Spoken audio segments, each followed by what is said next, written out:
So you all understood that the way that Dr. Sebi cures AIDS is that he cleansed the human body. He cleansed the mucus out of the body. But in the process of cleansing, we have to replenish the minerals that has been lost by the presence of the acid state. It was easy. This isn't scientific, but it's so difficult because the physician says there is no cure for AIDS. And we have to believe the physicians because he was never challenged. His position was never challenged, and I didn't know that I would be the one because I should be the least of the candidates because I'm the one that didn't go to school. But I had God on my side. When I walked in that Supreme Court in New York, I knew that God was going to win. I didn't win. God won. So Dr. Sebi is happy to know that he is one among many that submitted to God on the level of healing and nutrition. I am glad that I no longer eat meat. I'm happy because I am at some measure of peace with myself. And I wasn't peaceful once. No, I was not. Oh God, no, I want to kill my wife. And I meant that. You see? But then I had a lady from Mexico that walked in my house cursing me. Cursing me. Este negro descalzo, negro desgraciado, este negro no sabe nada, saying this black man don't know anything and his bare feet. I don't know why my son bring me here. And she's talking bad. And her son said, that's your patient. So I gave her everything that relates to the central nerve system. Nothing happened. One day he came and I pondered with that situation. Santana de Dios. Her name is Maria Santana de Dios. See, how am I going to help this lady? How am I missing this lady? I'm going to her central nerve system. I give her the lily of the valley. I give her the holly thistle or blessed thistle. I gave her the Damiana. I gave her everything that relates to the central nerve system. The woman haven't budged. When I woke up next day, I said, you have denied yourself. Because my early research shows that every disease begins right here. I mean right here.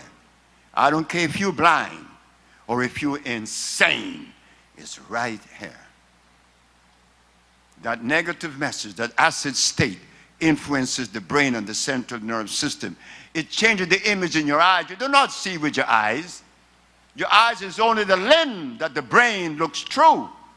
What the brain sees is what you're going to see. And that lady would say, no, don't let them take me.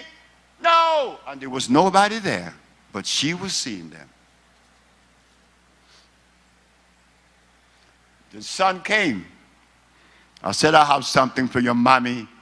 And I made an extract from the Cascara Sagrada. And he picked it up. He came back 3 days later. Every time he came, he said, my mom is still crazy, my mom is still crazy, my mom is still crazy. This time he says, how do you think she's doing? I said, because you asked me that, she's cured. He said, you're right. Mommy, come on upstairs. And she came upstairs. And she said, young man, I want to ask you a question. Did I curse you out? I said, yes, you did. She said, you know why I did that? I said, no. Because my son been taking me to all these doctors and they was taking our money and they never healed me. And I thought that you was going to be one of them and then you were bare feet. You know, nobody trusts you when you're bare feet. You're supposed to have $1,100 shoes on. See, God ain't made no shoes, but the industrialists did, and you have to obey them. She said, but I was going down the steps, and you said, when my son asked you, You think you're going to help mommy? I say, if it is God's will. And she heard that. She's no longer crazy. She told the story. She said that when she went to the bathroom upon taking the Cascara Sagrada extract, she looked in the commode and she saw some berries that she ate 12 years prior. They were lodged and they became molded and sent off that negative message. Again, the mucous membrane in the intestine were compromised. There's only one disease. You could tell the world that Dr. Sebi said that. God is good all the time. Yes, brothers and sisters and friends and everybody else, God is good all the time. So it's not a miracle. No, it's plain old common sense. Now, remember when I asked, when did it change from the herb to the chemicals? It changed with a dude from Holland. They call him Paracelsus. Paracelsus didn't like the idea that Hippocrates had visited Africa. No, what's wrong with that? He just happened to recognize that the Africans weren't sick. And it all depended on what they ate. That's why Hippocrates said that your medicine should be your food. You see? It's easy. But the beautiful thing about it, once we begin on the bandwagon of God's medicine and nutrition, you begin to find the peace. You know, because I've asked this question many times because it happened to me. You know, when you lay in bed and you're not thinking of anything in particular, but an ugly thought comes over your brain that may even bring tears to you. You feel bad. I was there. I used to cry every evening. Why I was crying, I don't know. But I try to cry now. Well, it stopped 40 years ago, 48 years ago. So, ladies and gentlemen, that was the message.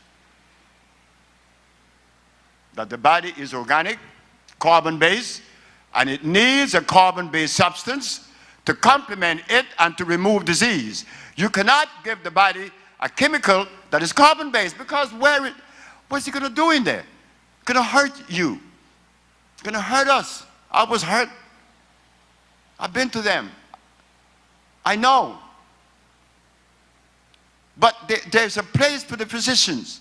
I'm not saying that we should just disregard the physician. No. It's not either or. There's always that middle road, you know? So we could compliment you, both of us. He has his place too.